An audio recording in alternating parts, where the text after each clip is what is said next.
In the name of the God who created us, the Christ who teaches us, and the Spirit who journeys beside us day by day, hour by hour, second by second. Welcome home, children of God. May the peace of Christ be with you. And the peace of Christ and the love of God is certainly, truly with us all. Good morning and welcome to First Presbyterian Church. We are delighted you're here, especially on the weekend before the 4th of July. This is this time when everybody vacations and enjoys time away. And we hope that in your time away, if you can't be with us physically, that you'll watch us in live streaming like our friends are doing today. And we're so glad to have you being with us this morning. We hope for everyone, if this is your first time with us, we hope this is a good experience for you and that you will want to come back and be with us real soon. And those who are watching, if this is your first time coming through to us on live streaming, we hope that you enjoy this and that you will want to come and be a part of our sanctuary folks in here and visit with us so that we can say hi to you personally. And it's always more fun in person, by the way. Trust me on that. So we're delighted to have you here with us today. And as I said, we hope it's a good experience for you. We have several things we want to make sure that you are informed about. First off, my name is Paul Gabinet, and I'm worship leader this morning. As you know, Dr. Brian White is our pastor, and he is on sabbatical up through the summer. And while he is gone, our wonderful worship committee has done a tremendous job in getting some incredible folks to come and lead worship for us. And we have taken this summer, and we've divided up actually in the two basic themes. In July, we are now in July, and our theme, of course, July is living your faith in a complex world. Living your faith in a complex world. And today we're so happy, our first speaker for this July series, for these 5 Sundays in July. We're so pleased to have Gary Monglio with us, a member of our church. We're so pleased to have Gary. He has so much to tell us. Great experience, deacon in the Episcopal Church. He's got experiences that have just overwhelmed you. And I'll let you read about those in your bulletin. And those of you who are watching, you can see that information about Gary in our newsletter, our e-newsletter that comes out on Thursdays. So you can find a tab there to find that out. Also want to tell you that this Sunday, we would like for you to take and register your place here today. Those of you who are visiting with us in the sanctuary, if you'll locate in the pews, there's a little pamphlet, a little booklet there.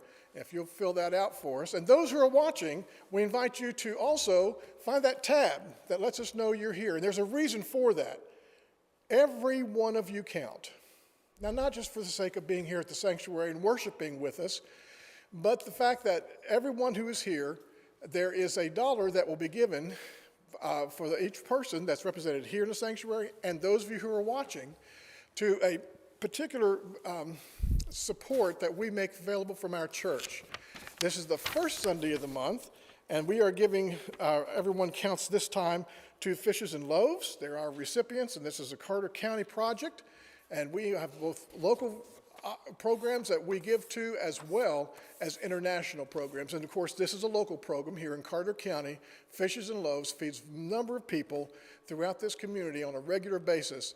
And our folks here at the church prepare for that as well. And they prepare casseroles and so forth and so on. But that money goes to get these, to support that program. So you're being here just simply by being with us today, whether you're watching us or being in the sanctuary, your presence is doing something really good to help somebody else. So thank you for that. We have some folks that, as you know, we have Julie Wade is one of our members, and Julie Wade is still at Princeton Rehab. And I want to say a word about the deacons. We are so fortunate, so blessed to have a crew of people that are in our church that do the and then some. They don't do just what's asked of them. They go beyond that. They do the and then some. And no one does that better than the deacon board of First Presbyterian Church in Elizabethton. They make a point to visit, care for, carry food, and sometimes even help manage, if necessary, our people who are connected with our congregation. And I know that those who have served on this committee, on this board, it's an incredible amount of ministry, and I want to thank you and I think our church is indebted to everyone who serves, especially on that deacon board. And we thank you for what you do. And I know it means so much when people are sick or they're bereaved, and the deacons seem to be the first ones there to support. And thank you so much for what you all do. We have a couple birthdays coming around. June 23rd, Megan turned 104, so no, she did not. Megan had a birthday, and Cody's birthday is the next week. Next week he'll be on the 11th. And Cody, good to have you back. He's been philandering, and we got him back home. So he's a good one. We were so pleased to have you home, Cody. And thank you for playing with us for us today. You're going to be doing the offertory today. You're doing the Santina by Clemente, is that right? Yeah. So you'll enjoy this very much. So you'll enjoy the offertory this morning as well. So we want to thank them. And Rebecca will come up during the meditation. She's going to tell you about next week's message, next week's service. It's a special service. Jim and Sherry Miller will be here. And then we have Cody and Megan. There's going to be several people. Mary Miller's playing. We have several people. This is not just a regular service. And Dr. Rebecca Nunley, if you will, do that for us next week. She'll be leading our service. And thank you for all the preparation, Rebecca, that you put into this. And we're looking forward to seeing this, of course. And you'll enjoy it, too. That might be a great Sunday to come into Sanctuary if you're planning to be with us. Those of you who are watching, you'll love next Sunday, I can assure you. All right. Are there any other announcements from the congregation?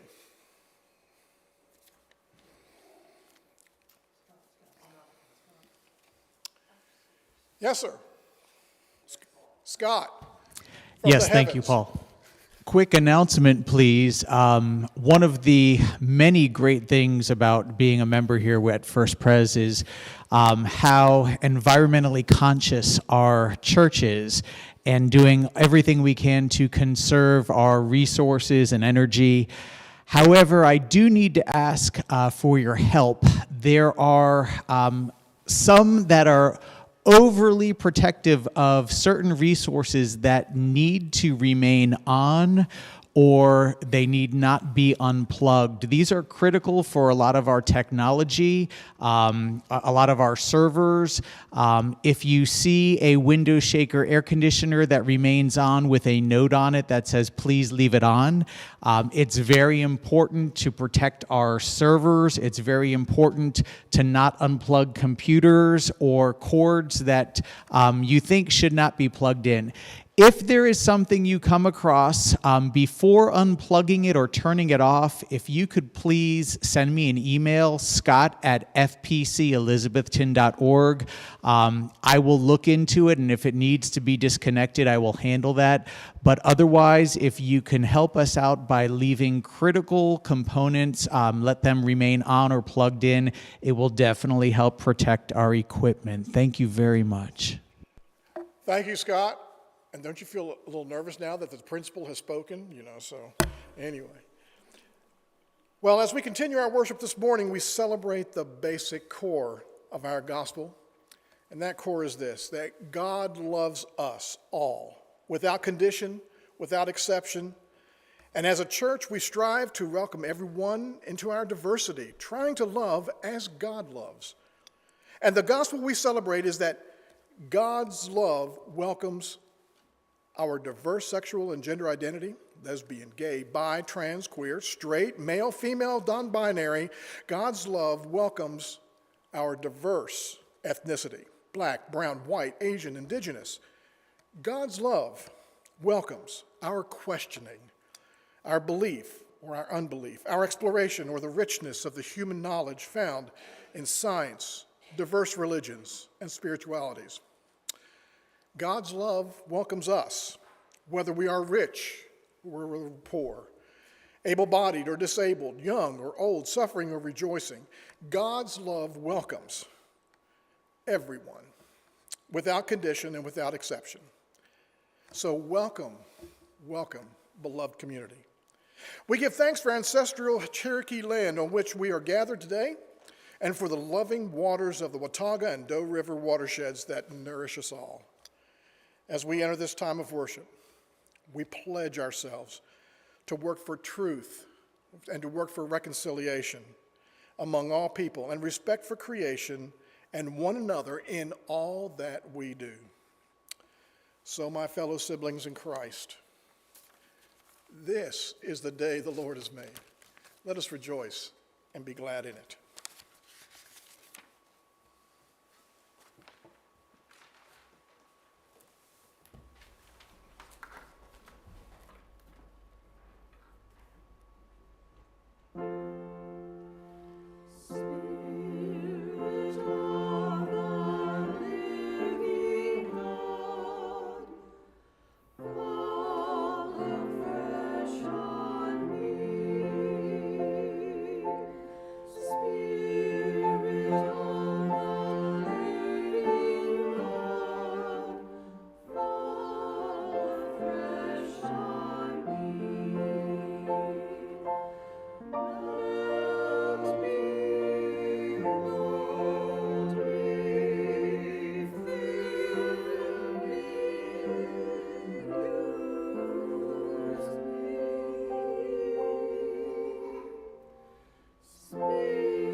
A baby pigeon on the edge of the nest hears the call and begins his flight.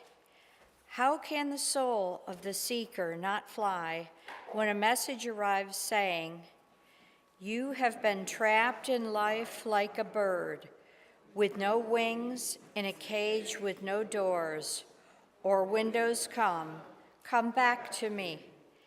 How can the soul not rip open its coverings and soar to the sky?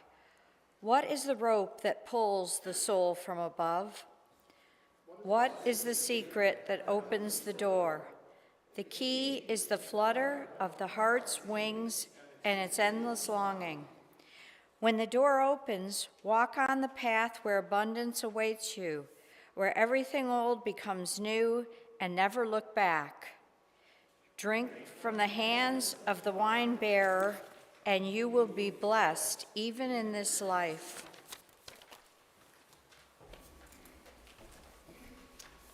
If you will, please stand and open your hymn books to hymn number 7 and sing along with us, "Mothering God, You Gave Me Birth."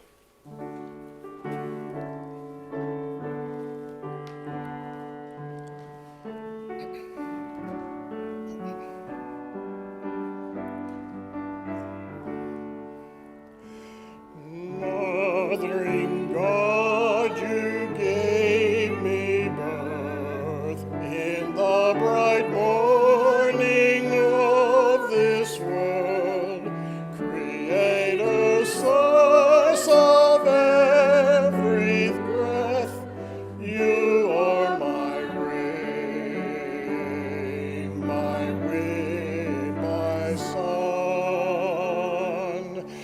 Mothering Christ, You took my form, offering me Your food of light, grain of life and grape of love, You very body for my peace. Mothering Spirit, nourish one, in arms of patience hold me close, so that in faith I nurture and grow until I flower, until I know. This is a time when we pass the peace. I didn't forget it. For the last 2 weeks, I forgot it. So we invite you to reach out to someone and offer the love of God and the peace of Christ by just saying, "Christ brings peace to you," if you will. Enjoy each other's visit for a moment. Those of you watching, continue to watch. We're going to have some slides, and we'll be back with you in just a moment. Enjoy.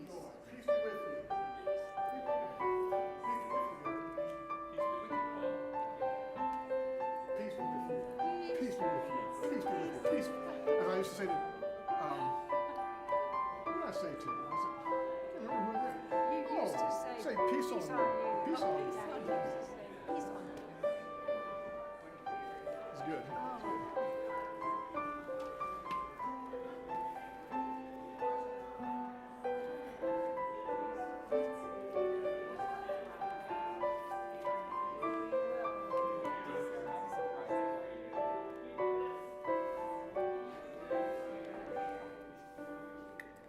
we doing it?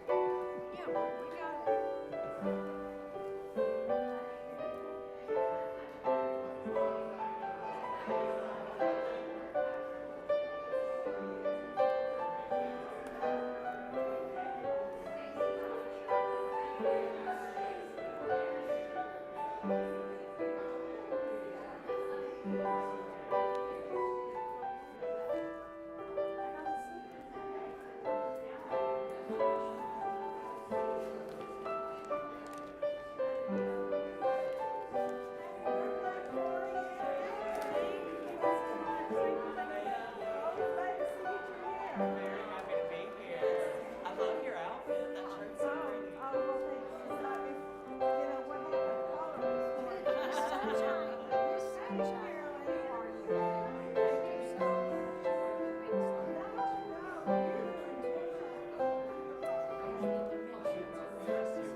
As you're returning to your seats, I'll tell you a little bit more about next week.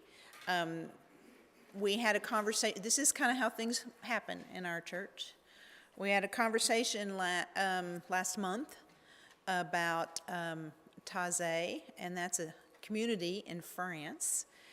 And it's a multifaceted community, but one of the things they do in worship is they sing or chant and follow each piece of music with silence. So in our Taizé inspired service, there was a conversation about it and everybody was very enthusiastic and we want to do that. So I said, yeah, let's do it. So Jim and Sherry and I have been doing something very similar to this for about 20 years. So we were happy to lead this service that I'm calling Taizé Inspired. I don't believe it's exactly what they do, but I hope you'll come and join us. It's not about, David talked this morning about voices no matter what the quality. It's about that vibration in your chest. You know, when it comes out beautifully, like the choir offers us, that's terrific. But it's about feeling the vibration. It's about your sense of connection with others as you repeat these words. So I do hope you'll come and join us, especially you folks out there in YouTube land and everybody here. So we're looking forward to that. But I'll invite you now to go ahead and settle into your meditation posture. Feet on the floor, shoulders back. Starting out with a big breath. Go ahead, do it again, maybe a sigh.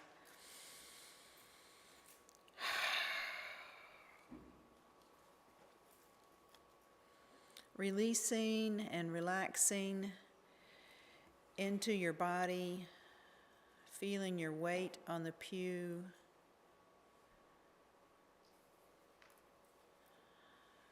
Following your natural breath.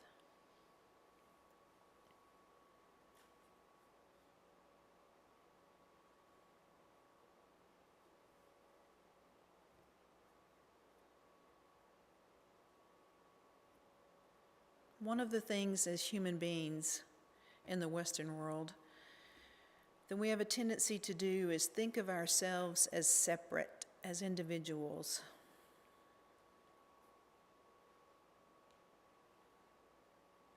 And sometimes when we do that, we forget to say thank you.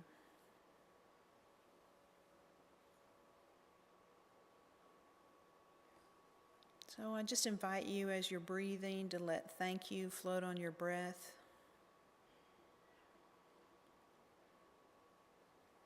Or if you prefer, you could use Arabic Ya Shakur. Ya Shakur.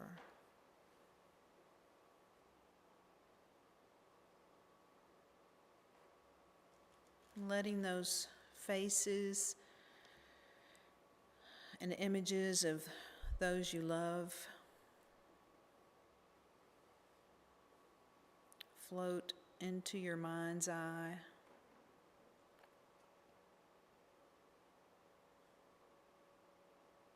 Maybe they've touched you recently, offered some token of love, picked you up when you were down.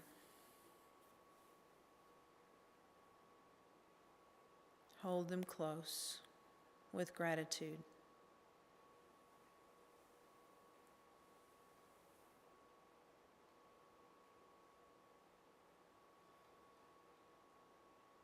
It's pretty hard these days to look outside without seeing the true verdant green that surrounds us.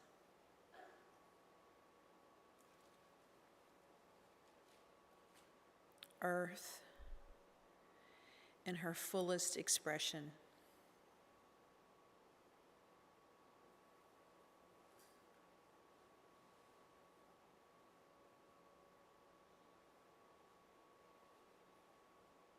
Breathing in gratitude. Thank you. Ya Shakur.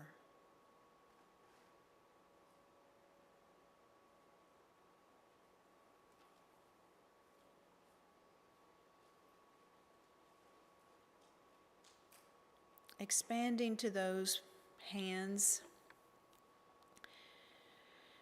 that make your life easier, more manageable. The hands that pick the berries, that made the yogurt, delivered your mail,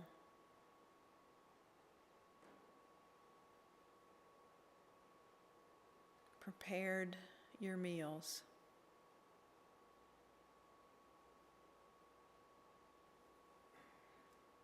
Those nameless hands we may never know.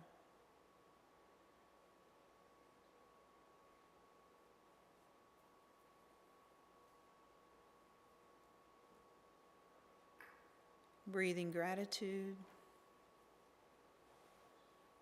Thank you. Ya Shakur.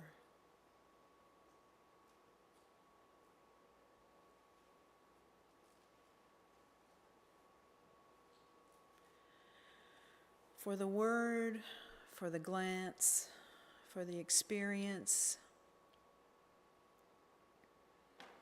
that pierced your forgetfulness.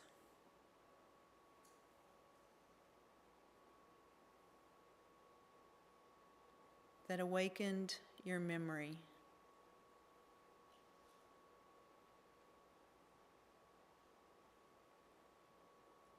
That you are a part of this divine creation.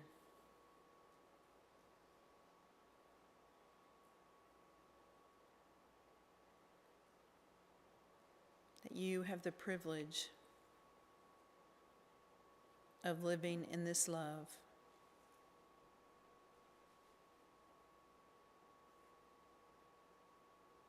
And returning this love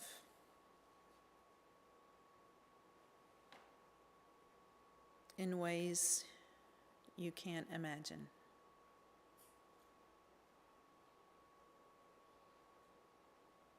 With gratitude, thank you.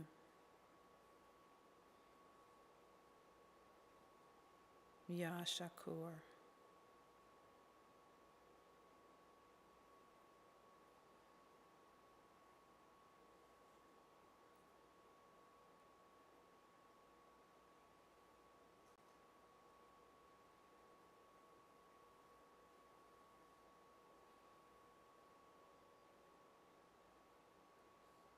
Breathing and resting in this precious gift of life.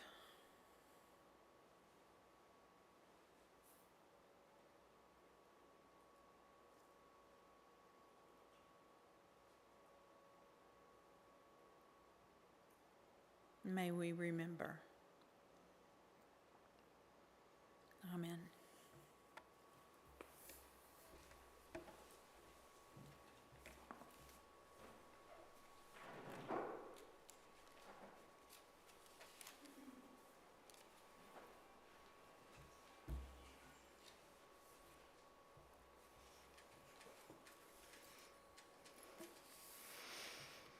For this is the covenant that I will make with the house of Israel after those days, declares the Lord. I will put my laws into their minds and write them on their hearts, and I will be their God, and they shall be my people. Finally, brothers and sisters, whatsoever things are true, whatsoever things are honest, whatsoever things are just, whatsoever things are pure, whatsoever things are lovely, whatsoever things are of good report, if there be any virtue, and if there be any praise, think on these things.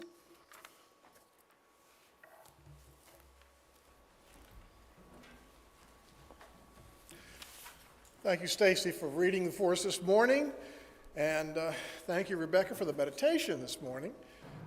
Joan, thank you for playing, as well as Megan and Jill and Carol Ann, and of course Cody for their playing this morning. And we are grateful for our team upstairs who are working to make certain that folks can see us and be with us today. Thank you all for your contribution to worship this morning. The best laid plans. Sometimes, no matter what happens, sometimes things happen that we don't count on. Lori, the bride to Gary, was supposed to sing this morning, and we were looking forward to that. And she was going to sing, "Let There Be Peace on Earth." And we had a husband and wife's team up here. It was going to be fun. Lori got a little sick in the past couple of days. May I say, it was okay if I say cabbage wasn't good. Doing better today, and a little bit of possibility of food poisoning, but she's doing better today. So we wish her well, and if she may be watching, Lori, get better. We got a place for you. Come on back home. So anyway, we'll look forward to hearing her in the future. But in the meantime, our choir this morning wanted to fulfill the commitment of singing "Let There Be Peace on Earth." And it's not really the choir, it's really the quintet here, or the trio plus Joan, and yeah, it's what it is. Come on up, ladies, let's do this.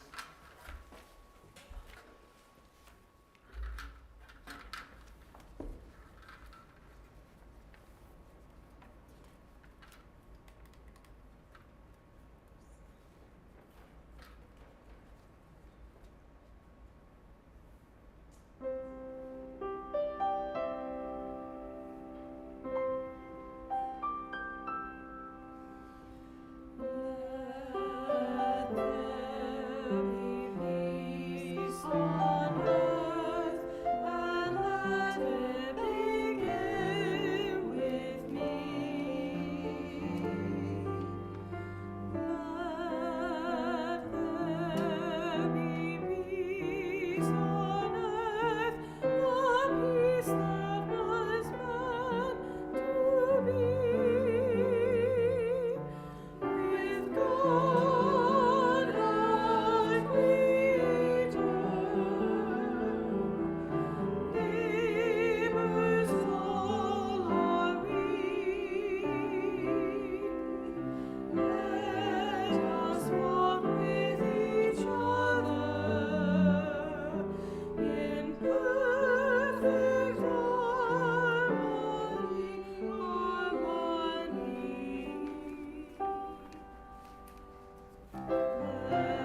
Beautiful.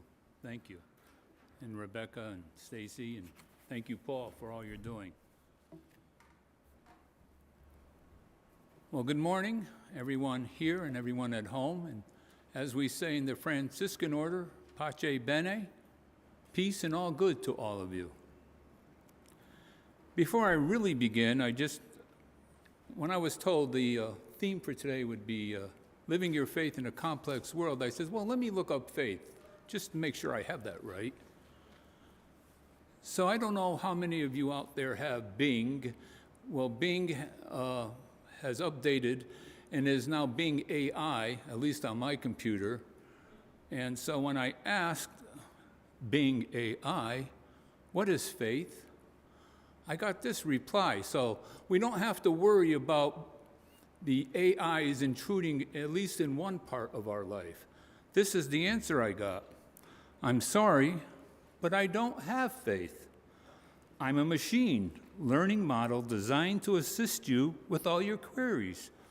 Is there anything else I can help you with? So we don't have to worry about AI taking over our faith. So what is faith? Well, a simple answer I did find is a complete trust in something or someone. It is staying focused on what is good and not having doubt that good will come. It can be through one's religion, belief in the natural order, or in the universe itself. And I came across a few quotes I would like to share with you now about living your faith in a complex world, sort of. The first is from Ralph Waldo Emerson, who I like a lot. He wrote, "I dream of a better tomorrow, where chickens can cross the road and not be questioned about their motives." In the Book of Seeds, a collection of Thomas Merton's sayings, edited by Robert Inchausti, Merton says, "The greatest need of our time is to clean out the enormous mass of mental and emotional rubbish that clutters our minds and makes all political and social life a mass illness. Without this house cleaning, we cannot even begin to see. And unless we see, we cannot think." Merton wrote these sayings quite a few years ago. They still apply. This is from Howard Thurman. "The movement of the Spirit of God in the hearts of men and women often calls them to act against the spirit of their times, or causes them to anticipate a spirit which is yet in the making. In a moment of dedication, they are given wisdom and courage to dare a deed that challenges and to kindle a hope that inspires." And he goes on to say, "Listen to the long stillness. New life is stirring. New dreams are on the wing. New hopes are being readied. Humankind is fashioning a new heart. Humankind is forging a new mind. God is at work. This is the season of promise." That says a lot about faith to me. And I begin these quotes because I see Emerson, Merton, and Thurman as mystics. And there are and have been many. Something Matthew Fox believes we are all called to be and are. So do I. I believe everyone here is a mystic. In fact, he calls everyone to be mystic warriors in these times. So what is a mystic? Well, according to Mirabai Starr, who herself is a mystic and the author of Wild Mercy, Living the Fierce and Tender Wisdom of Women Mystics, a mystic is someone who has an experience of union with the One. And the One may be God, it may be Mother Earth, it may be the cosmos. That experience is rare, but it happens to everyone, she thinks. where you momentarily forget that you are a separate ego, a separate personality in a self, and you experience your interconnectedness with all that is. And Starr continues, to qualify as a mystic, as one who has had a mystical experience or a series of mystical experiences, it really just means allowing yourself to let go of your individual identity and to just be. There is a mystical path as put forward by Matthew Fox. I do talk about Matthew Fox a lot. I've been receiving his meditations every morning for years. I went on a retreat that he led, and he is a mystic. There is a mystical path that he puts forward that I consider a part of my spirituality, and it's called creation spirituality.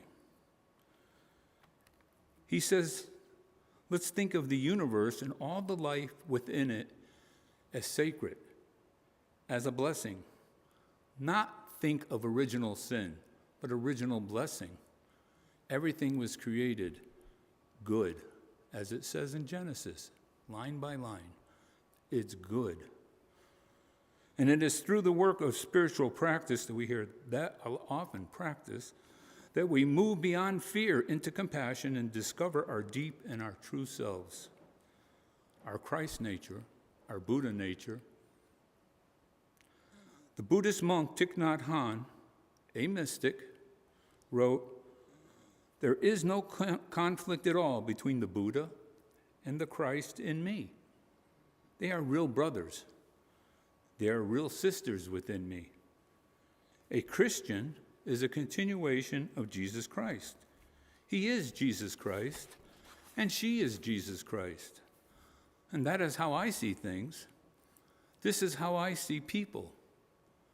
A Buddhist is a child of the Buddha. He is, and she is, a continuation of the Buddha. She is the Buddha, and he is the Buddha." And then Matthew Fox goes on to describe the spiritual journey. And it's to be understood as a dance moving in and out of four mystical paths. The Via Positiva, which covers so many things, but awe, delight, gratitude, joy, the beauty of a sunrise or sunset, giving thanks and gratitude for each day, watching the birds in your yard and enjoying their singing of songs that they didn't need to be taught, looking at the night sky sprinkled with diamonds and having a sense of oneness with everything that exists, that sense of interconnectedness. And then there's the path of Via Negativa, uncertainty, darkness, suffering, letting go. Seeing injustice done to the poor and the weak, witnessing racial injustice, seeing those who belong to different sexual orientations being mistreated, and of course, the crisis of climate change. And there's also another part of the Via Negativa that which would take up probably hours to talk about, but it's the working on your shadow side. Now, I'm a Franciscan, and in the Franciscan life, we call that conversion, working on your shadow side, taking those parts of you that are within you. You don't want to probably admit them sometimes, but jealousy, unforgiveness, and even sometimes we're harboring prejudices within us of other peoples, whoever that might be, and it's converting that into that which is positive. Then there's Via Creativity, which is birthing, creativity, and passion. Poetry, literature that promotes justice. Music, art that stirs our hearts to feel our neighbors and our planet. Movies and videos that educate us about the other, whoever that is. And then there's the Via Transformative, I can say it. justice, healing, celebration, rebirth, resurrection. Seeing the positive change in our neighborhoods and towns and states. It may be hard to find, but we have to look. Listening to people who have changed in a positive way. Witnessing communities coming together and bringing peace and justice where there was strife and discord. People recycling. Communities using more solar, water, and wind power. But the key to all these mystical paths is balance. Not getting stuck in any one of them. We must move, as Matthew Fox says, in a spiral motion. That is, if we are to address the suffering in the world. We can get stuck sometimes in the positiva. All we want is joy. You remember the story of the Transfiguration? Jesus led Peter, James, and John up to the mountaintop. Well, they had a mystical experience. Peter said, "Wow, this is great. Let's stay here. Let's build some tents." But no, they had to come down and be with the people and help the suffering in the world. Take that mystical experience and bring it to the world. If you get stuck in the via negativa, you will probably be very pessimistic that anything good can ever happen. And you will probably lose hope and give up on trying to use your creative abilities to transform the wrongs being done. And I believe everyone has some sort of creative ability. Everyone has a gift. You need the positive in your life for wisdom, strength, and gratitude. But we can't ignore the negativa.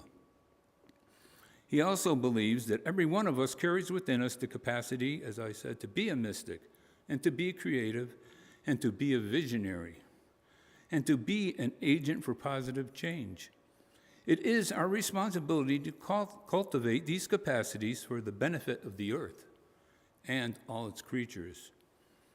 He also goes on to say, rejoice in and courageously honor the rich diversity within the cosmos, which is expressed in every individual and embodied in every culture, religion, and ancestral tradition. And that ecological and social justice are our priority as imperatives for healing, sustainability, and harmony among our species and the entire Earth community. Now, I'm one of those people that likes an example, because talking about the via positiva, via negativa, and creativa, and transformativa, well, I like to give an example, because I like examples. Guns into Plowshares is a sculpture by Mennonite artists Esther Augsburger and Michael Augsburger. It depicts a blade of a giant plow. It's fashioned out of steel of 3,000 disabled handguns. It stands 16 feet tall and weighs 4 tons. And the work alludes to a passage from the book of Isaiah, Isaiah 2:4, and also in Micah 4:3, where it says,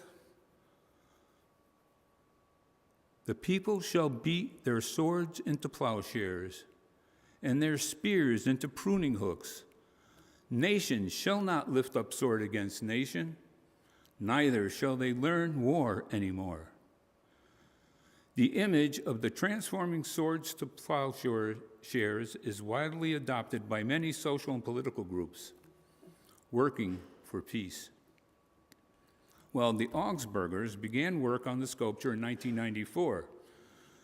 Esther was living in Washington, D.C. with her husband Myron, a prominent Mennonite pastor. and teaching after-school art classes.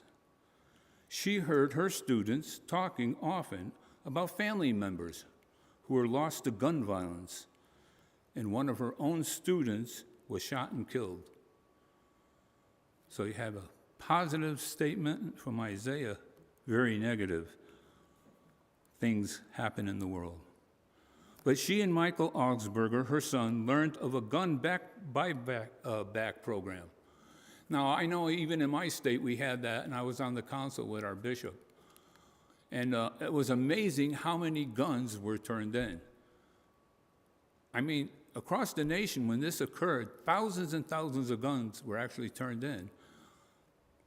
In our state, they took and melted them down and actually made man covers.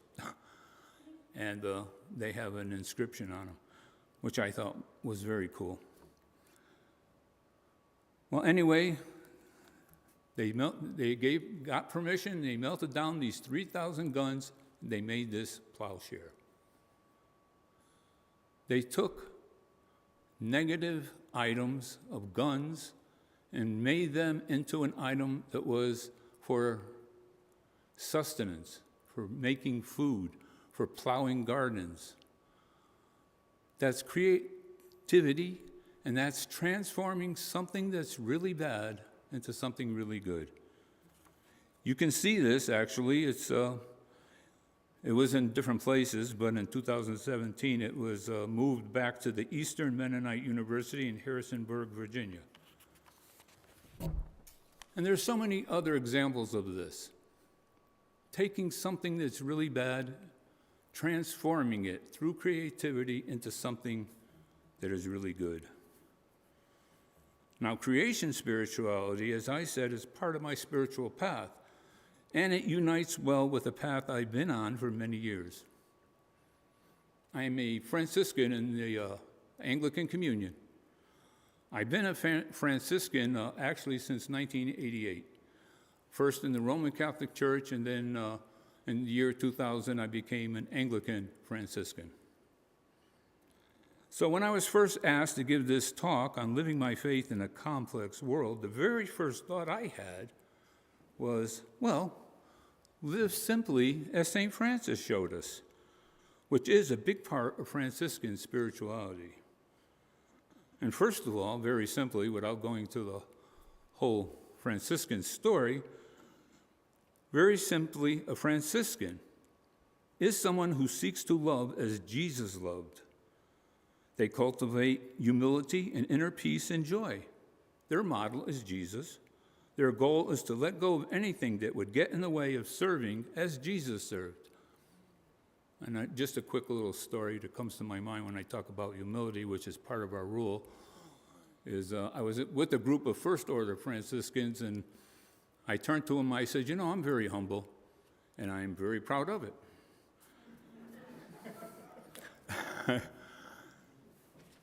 They laughed, thankfully. I just want to tell you real quick how I became a Franciscan and why. And this happened back in 1980. I knew about St. Francis, St. Anthony, growing up Catholic and Italian. I was at back in the charismatic movement day of my life, I was at a convention in Providence, Rhode Island in 1980. And it was lunchtime one of the days, and it was a weekend event, and a whole bunch of us charismatics filled up this McDonald's and drove the people there crazy, singing and guitar playing, and it was really a joyful experience. And in front of me were these two Franciscan brothers, the little brothers of St. Francis up in Boston. And they shared their life with me. But they had this joy. It wasn't just a joy about, like when you go to a carnival. It was this peace that they had, this overwhelming joy that filled them. And in fact, they gave me their pamphlet. And this is it. I still have it from 1980. In their life, they were contemplatives. They went from contemplation to being on the streets of Boston and being with the homeless and just listening to them, sharing food with them, giving them clothes when they needed it. They lived a very simple life in a one cell. Each one had one cell. They had limited clothing, but they were so filled with joy. And they were giving hope to those out on the streets that were homeless and those that were just mistreated. So that stayed with me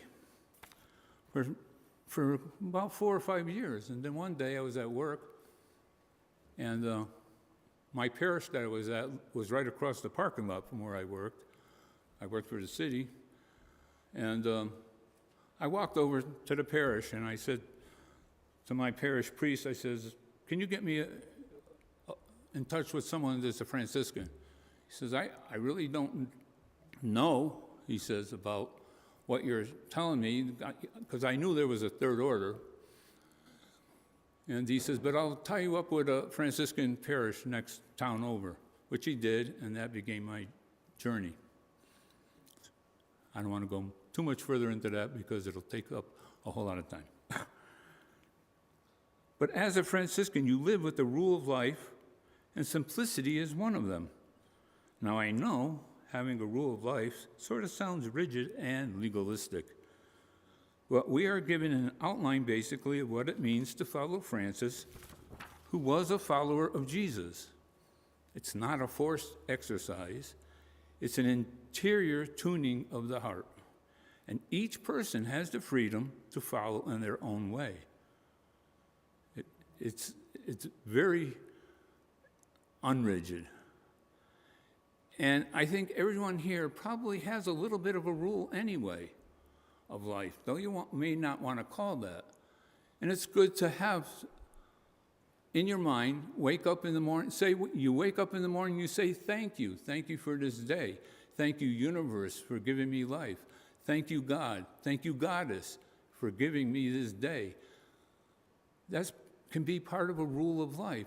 And then like at noontime, you can, just spend a few minutes on the back deck just being, or taking a walk in the park. All these things can become part of a rule. You don't maybe necessarily need to call it a rule, just guidelines, but it helps us during the day to stay in touch with our inner selves. As a third order Franciscan, a balance, again that word, is needed between living in the world and being a witness to the values of Jesus. In Franciscan thought, there are 3 types of simplicity: our simplicity of time, our simplicity of material things, and our inner simplicity. No people in history have lived in a more fast-paced, complex world. The computer, our phones, social media, etc., drive our lives to move at such a fast tempo that if we're not aware of it, we can lose touch with the gift of nature around us that we are a part. Taking part in time in nature to, like I said, go for a walk on our many beautiful trails that we have in this state. Visit the many beautiful parks that we have in this area. Or, I'm going to share this with you, even though I caught myself later, but I said to Lori, I'm going to share it anyway. Or just put your phone down and call a friend or family member to have lunch with them. Well, how do you put your phone down and call a person? So it's pick up your phone, call a person that you haven't seen in a while, family member or friend, have lunch with them, and then put your phone down. We also live in a culture where the thought seems to be that material possessions can bring happiness. At least, that's what the many advertisements seem to say. And if you remember, we were told by our president after 9/11 happened to go out shopping, to ease our pain. I don't think that worked very well. And we read about people that have a lot of money, yet they talk about how unhappy they were until they found something that gave them meaning in their life, that brought them joy. Money's not the answer. And the aim in Franciscan spirituality is realizing that we do need money for our health and well-being of our families. And we stay free from attachment to wealth, which is also a Buddhist concept, I might add. Keeping ourselves aware of those who are less fortunate than us and being generous with what we have. And this also applies to being generous with our time and helping our neighbors when we can, and to share our talents when we can. And inner simplicity is at the heart of living a simplified life. It is said that even if we live in a hut somewhere on a mountaintop, but don't have inner simplicity, we have missed the point. Inner simplicity is about emptying ourselves to be filled with pure love, which I call God. It is about detachment from closely held ideas and attitudes that prevent tolerance and growth in spirit. It is all about letting go. Again, this also reflects the Buddhist teaching I have received, for I was taught that awakening compassion and thus lessening selfishness is more important than any other spiritual practice. And this is taken from the Compassion book by Pema Chodron. There is a movie that I feel captures the spirituality of St. Francis so eloquently. It's called Brother Sun, Sister Moon, a film by Franco Zeffirelli. The soundtrack is from Donovan. He also captures the Franciscan spirit. In the movie, Donovan sings a paraphrase of the Canticle of the Creatures, otherwise known as Brother Sun, Sister Moon. And I think you can feel his sense of oneness with all that is. St. Francis was a mystic who found peace, freedom, and joy in his connectedness. In this very short version that I'm giving, the first few lines are before he had a conversion, before he turned his life around. He wanted glory. He was a partier. He was a knight. He was captured, and he was in prison for a year, and made him think. Brother Sun, Sister Moon, I seldom see you. I seldom hear your tune. I'm preoccupied with selfish misery. Brother Wind and Sister Air, open my eyes to visions, pure and fair, that I may see the glory around me. I am God's creature, of him I am a part. I feel his love, awakening now my heart. Brother Sun, Sister Moon, I now do see you. I can hear your tune. I'm so much in love with all that I survey. Really captures the spirit of St. Francis. I'd like to share another quote by Thomas Merton that I feel reflects Franciscan thought. Our real journey in life is interior. It is a matter of growth, deepening, and an ever greater surrender to the creative action of love and grace in our hearts. Never was it more necessary to respond to that action. You know, at first I was going to come up here and just say, well, how to live your faith in a complex world? Have love. Sounds simple. I also have here, I would like to read from a book called Gathering Sanity. It was written by somebody you may know. It's written by my wife. It's called The Mystic.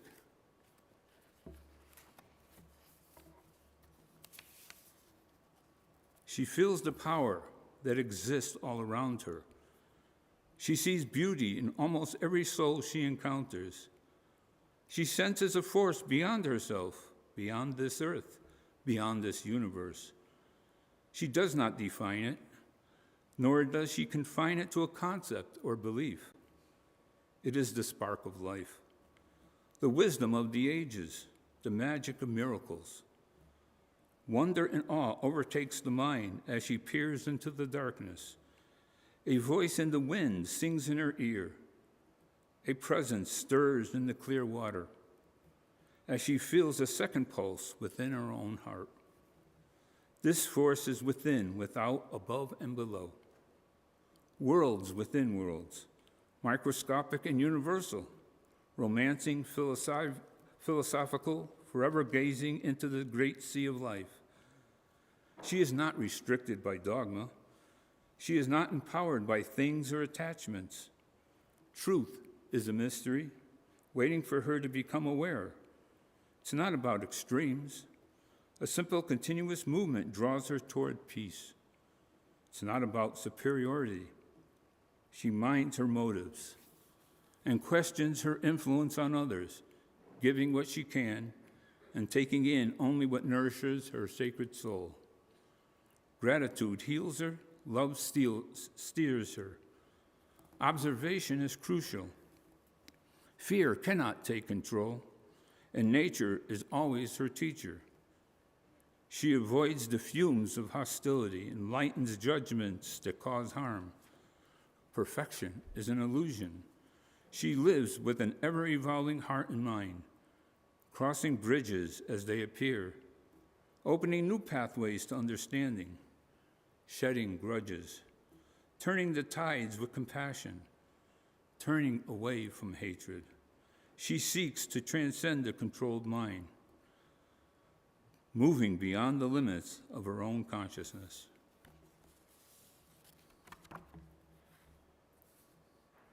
I'd like to leave you with another quote from Emerson. This is my wish for you. Comfort on difficult days, smiles when sadness intrudes, rainbows to follow clouds, laughter to kiss your lips, sunsets to warm your heart, hugs when spirits sag, beauty for your eyes to see, friendships to brighten your being, faith so that you can believe, confidence when you doubt, and courage to know yourself, and patience to accept the truth, and love to complete your life. Amen. So mote it be.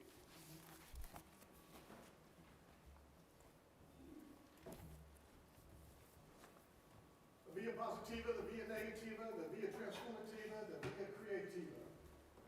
What a wonderful way to start out our summer of different sermons, especially in this area of living your faith in a complex world. Gary, thank you, and thank Lori for the writing and for starting us out, I think, in a wonderful way as we all search the ways in which we can live our faith in a complex world.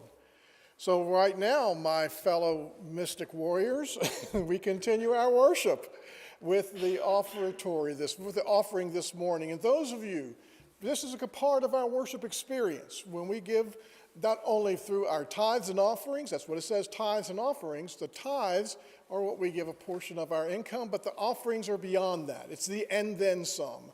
And we invite you to participate with the and then some also by finding that tab and filling it out appropriately.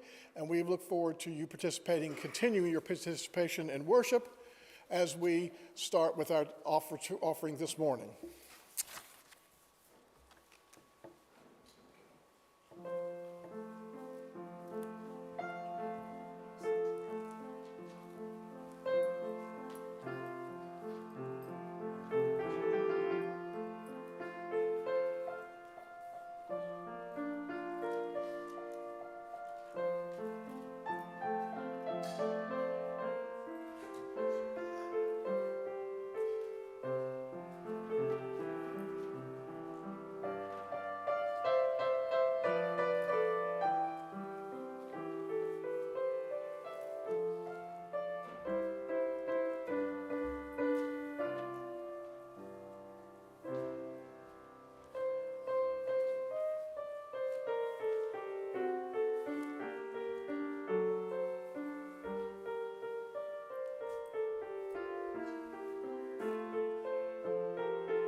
Please stand.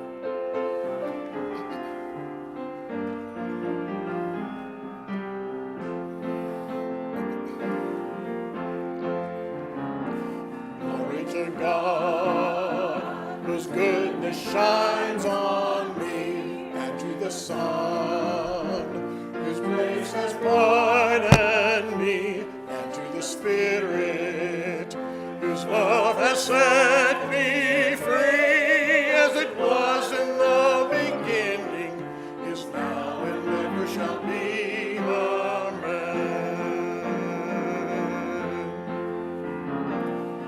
Without end, without end, amen. Without end, without end, amen. Without end, without end, amen. As it was in the beginning, is now, and ever shall be.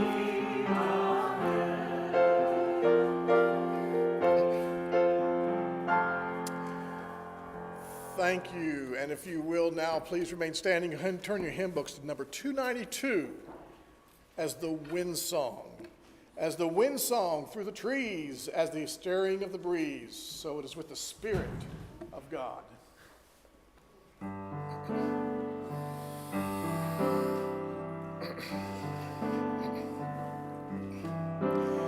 As the wind song through the trees, as the stirring of the breeze, as the with the Spirit of God,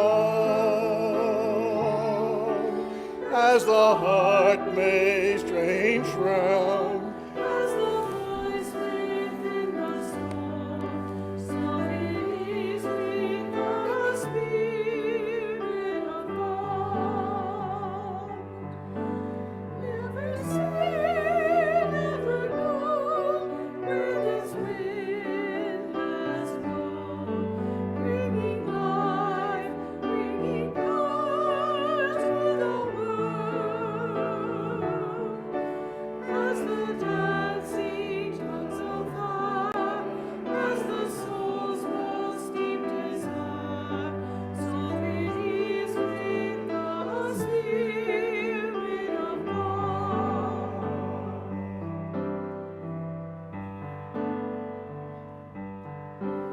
As the rainbow after rain, as the hope that's born again, so it is with the Spirit of God. As the green in the spring, as a kite on a string, so it is with the Spirit of God. Never sailed, never knew, making peace come true, bringing gifts, bringing love to the world. As the rising of the east, as the wine at the feast, so it is with the Spirit of God.